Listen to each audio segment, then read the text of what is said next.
आज काँग्रेस भवन सांगली येथे महाराष्ट्र प्रदेश काँग्रेसचे अनुसूचित विभागाचे प्रदेशाध्यक्ष माननीय अनिरुद्ध वणकर साहेब यांच्या प्रमुख उपस्थितीमध्ये सांगली जिल्हा काँग्रेस अनुसूचित विभागाची महत्त्वाची बैठक पार पडली।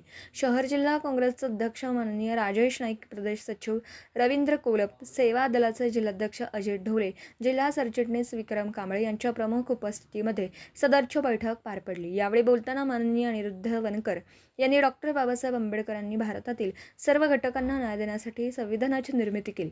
त्या संविधानाप्रमाणे आजच्या काळात देशाचे नेते माननीय राहुलजी गांधी हे शेतकरी, कष्टकरी, कामगार, सुशिक्षित, बेरोजगार युवक, छोटे छोटे व्यापारी या सर्वांना न्याय मिळवून देण्यासाठी काम करीत आहेत।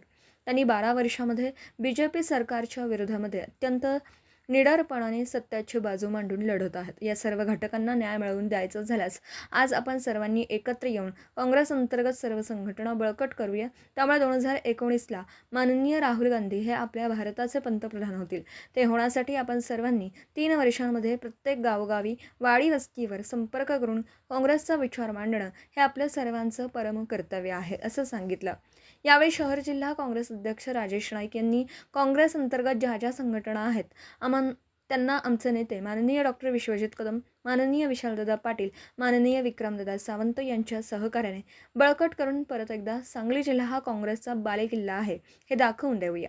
यावेळी सेवा दलाचे जिल्हाध्यक्ष अजय ढोले, विक्रम कांबळे, राजेंद्र कांबळे, कांचन खंदारे, विठ्ठलराव काळे, रवींद्र कोलप यांनीही आपली मनोगत व्यक्त केली। यावेळी स्वागत व प्रास्ताविकामध्ये जिल्ह्याचे अध्यक्ष सुशील गोत्पागर यांनी 25 जून रोजी टिळक भवन येथे माननीय अनिरुद्ध वणकर हे प्रदेशाध्यक्ष पदाचे पदभार स्वीकारणार आहेत।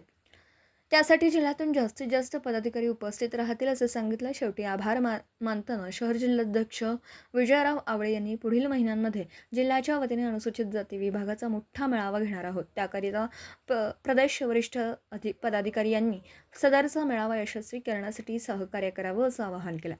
यावेळी अनुसूचित विभागाचे महाराष्ट्र सचिव विजयकुमार भोसले, सांगली शहर उपाध्यक्ष सूर्यकांत लोंढे, किरण देवकुळे, नामदेव पठाडे, विश्वास यादव, शिवाजी माळे इत्यादी मान्यवर बहुसंख्येने उपस्थित होते। N24 मराठीसाठी विपुल वडरे यांचा रिपोर्ट। दिवसभरातील घडामोडींचा आढावा घेण्यासाठी पाहत रहा N24 मराठी न्यूज चॅनल।